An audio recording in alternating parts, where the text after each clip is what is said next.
ನಟಿಸಿ ಚಿನ್ನ ದೋಚಿದ್ರು, ಲಾಕ್ ಆದ್ರು. ಬಸ್ನಲ್ಲಿ ಸಾಗಿಸುತ್ತಿದ್ದ ಚಿನ್ನ ಲಪಟಾಯಿಸಿದ್ದ ಖದೀಮರು ಇವರು. ಫೆಬ್ರವರಿ 16ರಂದು ನಡೆದಿದ್ದಂತ ಕಳ್ಳತನದ ಪ್ರಕರಣ. ಹರಪನಹಳ್ಳಿ ಪೊಲೀಸರಿಂದ 3 ಆರೋಪಿಗಳನ್ನ ಬಂಧಿಸಲಾಗಿದೆ. 806 ಗ್ರಾಂ ಚಿನ್ನಾಭರಣವನ್ನು ಸಾಗಿಸ್ತಾ ಇದ್ದ ಚಿನ್ನಾಭರಣ ಕೆಲಸಗಾರರು. ಶಿವಮೊಗ್ಗದಿಂದ ವಿಜಯಪುರಕ್ಕೆ ಹೋಗ್ತಾ ಇದ್ರು ಕೆಲಸಗಾರರು. ಹರಪನಹಳ್ಳಿಯ ತೆಲಗಿ ಗ್ರಾಮದ ಬಳಿ ಬಸ್ ತಡೆದಿದ್ದ ಕಳ್ಳರು ನಾವು ದಾವಣಗೆರೆ ಕ್ರೈಮ್ ಬ್ರಾಂಚ್ ಸಿಬ್ಬಂದಿ ಅಂತ ತಪಾಸಣೆ ಮಾಡ್ತಾರೆ. ಪೊಲೀಸರ ಸೋಗಿನಲ್ಲಿ ತಪಾಸಣೆ ಮಾಡಿ ಚಿನ್ನ ವಶಕ್ಕೆ ಪಡೆದಿದ್ರು. ದಾಖಲೆ ತೋರಿಸಿ ಠಾಣೆಯಲ್ಲಿ ಕಲೆಕ್ಟ್ ಮಾಡ್ಕೊಳ್ಳಿ ಅಂತ ಹೇಳಿ ಪರಾರಿಯಾದರು. ಕೂಡಲೇ ಹರಪನಹಳ್ಳಿ ಠಾಣೆಗೆ ದೂರು ನೀಡಿದ್ದ ಕೆಲಸಗಾರರು. ತನಿಖೆ ಕೈಗೊಂಡ ಪೊಲೀಸರಿಂದ ಆರೋಪಿಗಳನ್ನು ಬಂಧಿಸಲಾಗಿದೆ.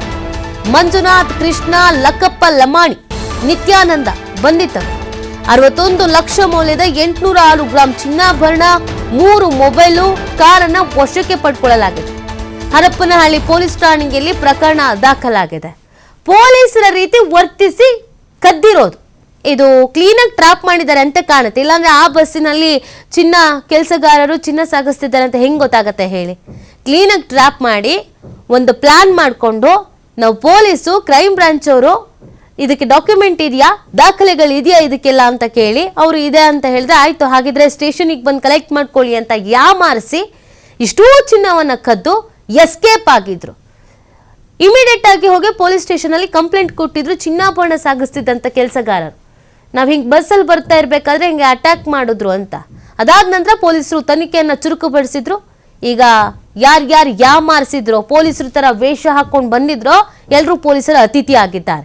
ಇವ್ರ ಹಿನ್ನೆಲೆಗೇನು, ಎಷ್ಟು ದಿನಗಳಿಂದ ಈ ಕದಿಯೋ ಕೆಲಸ ಮಾಡ್ತಾ ಇದ್ದಾರೆ, ಇವ್ರ ಹಿಂದೆ ದೊಡ್ಡ ಜಾಲವೇ ಏನಾದರೂ ಇದೆಯಾ, ಬೇರೆ ಬೇರೆ ಪ್ರಕರಣಗಳಲ್ಲಿ ಇವ್ರು ಭಾಗಿಯಾಗಿದ್ರಾ, ಇದೆಲ್ಲದ್ರ ಬಗ್ಗೆ ಮಾಹಿತಿ ಸಿಗಬೇಕಾಗಿದೆ. ಬಸ್ನಲ್ಲಿ ಸಾಗಿಸ್ತಾ ಇದ್ದ ಚಿನ್ನ ಲಪಟಾಯಿಸೋಕೆ ತಮ್ಮದೇ ರೀತಿಯಾದಂಥ ಪ್ಲಾನ್ ಮಾಡ್ಕೊಂಡಿದ್ರು. ಇವ್ರದೊಂದು ಗ್ಯಾಂಗು. ಪೊಲೀಸರ ರೀತಿ ಇವರೇ ಬಸ್ ಹತ್ತಿದ್ದಾರೆ, ಚೆಕ್ ಮಾಡ್ತೀವಿ ಅಂತ ಹೇಳಿ ಎಷ್ಟು ಚಿನ್ನ ಇದೆ ಎಲ್ಲ ನೋಡಿದ್ದಾರೆ. ಯಾವುದೇ ಚಿನ್ನ ಸಾಗಾಣಿಕೆ ಮಾಡಬೇಕಾದ್ರೂ ಡಾಕ್ಯುಮೆಂಟ್ ಇರಬೇಕಲ್ಲ, ಡಾಕ್ಯುಮೆಂಟ್ ಕೇಳಿದ್ದಾರೆ. ಸೊ ಅದನ್ನು ಕೊಡೋದಕ್ಕೆ ಸ್ವಲ್ಪ ತಡ ಆಯಿತೋ ಏನೋ ಗೊತ್ತಿಲ್ಲ, ಅಷ್ಟು ಚಿನ್ನ ತಗೊಂಡು ಎಸ್ಕೇಪ್ ಆಗಿದ್ರು.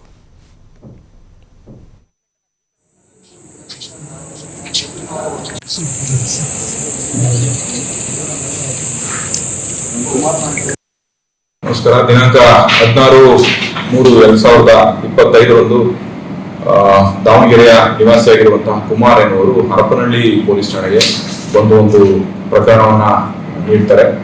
ಈ ಪ್ರಕರಣದ ಅನ್ವಯ ಅದೇ ದಿನ 16/3/2023 ಶಿವಮೊಗ್ಗದಿಂದ ವಿಜಯಪುರಕ್ಕೆ ದುರ್ಗಾಂಬ ಅಂತ ಒಂದು ಪ್ರೈವೇಟ್ ಬಸ್ಸು ಹೊರಟಿರುತ್ತೆ. ಅದು ವಯಾ ದಾವಣಗೆರೆ, ನಂತರ ಹರಪನಹಳ್ಳಿ, ಹೊಸಪೇಟೆ, ನಂತರ ವಿಜಯಪುರ ಹೋಗುವಂತಹ ಬಸ್ ಆಗಿರುತ್ತೆ. ಇದು KA 51B3917 ಎನ್ನುವ ಬಸ್ನ ಮುಖಾಂತರ ಅಲ್ಲಿ ದಾವಣಗೆರೆಗೆ ಬಂದಂತ ಸಂದರ್ಭದಲ್ಲಿ ರೆಗ್ಯುಲರ್ ಆಗಿ ಗೋಲ್ಡ್ ಡಿಸೈನ್ ಮಾಡುವಂತವರು, ಚಿನ್ನದ ಡಿಸೈನ್ಸ್ ಏನ್ ಮಾಡ್ತಾರೆ ಅವರು ಪಾರ್ಸಲ್ಗಳನ್ನ ಮುಖಾಂತರ ಬೇರೆ ಊರುಗಳಿಗೆ ಇದನ್ನ ಡಿಸೈನ್ ಮಾಡಿರುವಂತಹ ಆಭರಣಗಳನ್ನ ಕಳಿಸ್ಕೊಡುವಂತ ವ್ಯವಸ್ಥೆ ಮಾಡ್ತಿರ್ತಾರೆ. ಅದೇ ರೀತಿ ಅವರಿಗೆ ಪರಿಚಯಿಸಿದಂತಾಗಿದ್ದಂತಹ ಕೃಷ್ಣ ಎನ್ನುವರಿಗೆ ಅವರು ಕರೆ ಮಾಡಿ ಕೇಳ್ತಾರೆ, ಈ ತರ ಯಾವ್ದಾದ್ರು ಪಾರ್ಸಲ್ ಇದೆಯಾ ಇವತ್ತು ಅಂತೇಳಿ. ಆ ಸಂದರ್ಭದಲ್ಲಿ 4 ಜನ ಪಾರ್ಸಲ್ ಇದೆ ಇವತ್ತು ವಿಜಯಪುರಕ್ಕೆ ತಗೊಂಡೋಗ್ಬೇಕು ಅಂತ ಹೇಳಿದ ಸಂದರ್ಭದಲ್ಲಿ ಅವರು ದಾವಣಗೆರೆ ಬಸ್ ಸ್ಟ್ಯಾಂಡಿಗೆ ಬಂದು ಅವರು ಈ ಪಾರ್ಸಲ್ ನ ಕೊಡ್ತಾರೆ. ಅದನ್ನ ತಗೊಂಡು ಹೋಗುವಂತ ಸಂದರ್ಭದಲ್ಲಿ ತೆಲಗಿ ದಾಟಿದ ನಂತರ ಅವ್ರಿಗೆ ಇಬ್ರು ರಸ್ತೆಯಲ್ಲಿ ಕೈ ತೋರಿಸಿ ಬಸ್ ನಲ್ಲಿ ಇದನ್ನ ಕೇಳ್ತಾರೆ, ಬಸ್ ನ ನಿಲ್ಲಿಸ್ಲಿಕ್ಕೆ. ಸೊ ಅವ್ರು ನಿಲ್ಲಿಸ್ಕೊಂಡು ಮತ್ತೆ ಅವ್ರನ್ನ ಬಸ್ ನ ಹತ್ತಿಸ್ಕೊಂಡಂತ ಸಂದರ್ಭದಲ್ಲಿ ಅವರು ಪೊಲೀಸ್ ಅಂತೇಳಿ ಬಿಂಬಿಸ್ಕೊಂತಾರೆ. ಈ ಬಗ್ಗೆ ಮತ್ತಷ್ಟು ಮಾಹಿತಿಯನ್ನ ನೀಡ್ತಾರೆ ನಮ್ಮ ಪ್ರತಿನಿಧಿ ಸಿದ್ದು.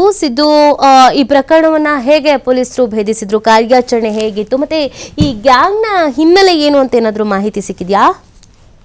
ಖಂಡಿತವಾಗ್ಲೂ ನೀತಿ ಏನಂದ್ರೆ ಕಳೆದ 2 ದಿನಗಳ ಹಿಂದೆ 16ರಂದು 4 ಜನ ಬಂಗಾರ ಕೆಲಸ ಮಾಡುವಂತಹ ಕೆಲಸಗಾರರು 806 ಗ್ರಾಮದಂತ ಬಂಗಾರನ್ನ ತೆಗೆದುಕೊಂಡು ಹೋಗ್ತಾ ಇದ್ರು.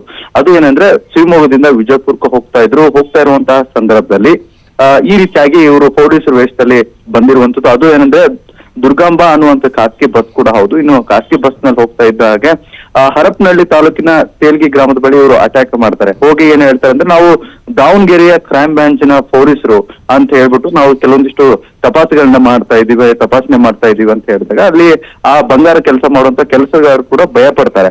ಭಯ ಪಟ್ಟಂತ ಸಂದರ್ಭದಲ್ಲಿ ಅಲ್ಲಿರುವಂತ ಬಂಗಾರ ಏನಿತ್ತು ಅವ್ರ ಕಡೆ, ಆ ಬಂಗಾರನ ಕೂಡ ಅವ್ರಿಗೆ ಕೊಡ್ತಾರೆ. ಆದ್ರೆ ಕೊಟ್ಟಾದ ಮೇಲೆ ಕೆಲವೊಂದಿಷ್ಟು ಅನುಮಾನ ಕೂಡ ಬರುತ್ತೆ. ಅನುಮಾನ ಬಂದಂತ ಸಂದರ್ಭದಲ್ಲಿ ಅಲ್ಲಿ ಅಕ್ಕಪಕ್ಕದಲ್ಲಿರುವಂತಹ ಬಸ್ ಅಲ್ಲಿದ್ದ ಜನರ ಜೊತೆಗೆ ಮಾತನಾಡ್ತಾರೆ. ಇಲ್ಲಿ ಅಕ್ಕಪಕ್ಕದಲ್ಲಿರುವಂತ ಪೊಲೀಸ್ ಸ್ಟೇಷನ್ ಯಾವ್ದಾರು ಇದೆಯಾ, ಒಂದು ಬಾರಿ ಹರಪನಹಳ್ಳಿಗೆ ನಾವು ಅಂತ ಕೇಳಿದಾಗ ಅಲ್ಲಿರುವಂತಹ ಹರಪನಹಳ್ಳಿ ಪೊಲೀಸ್ ಠಾಣೆ ಇದೆ, ಆ ಪೊಲೀಸ್ ಠಾಣೆಗೆ ತಾವು ದೂರು ಕೊಡಬಹುದು ಅಂತ ಅಲ್ಲಿ ಸ್ಥಳೀಯರು ಹೇಳಿದ ತಕ್ಷಣ ಹರಪನಹಳ್ಳಿಗೆ ಪೊಲೀಸ್ ಠಾಣೆಗೆ ದೂರನ್ನ ಕೂಡ ನೀಡ್ತಾರೆ.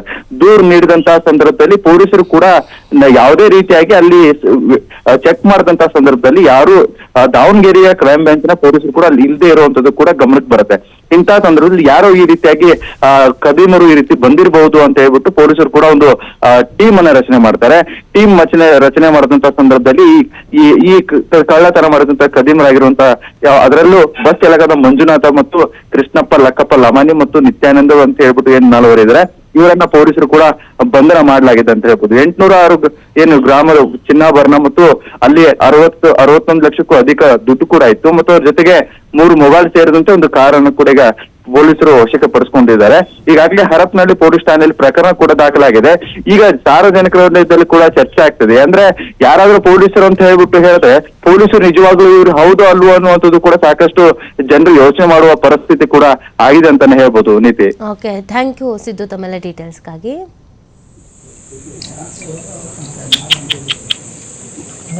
ಏ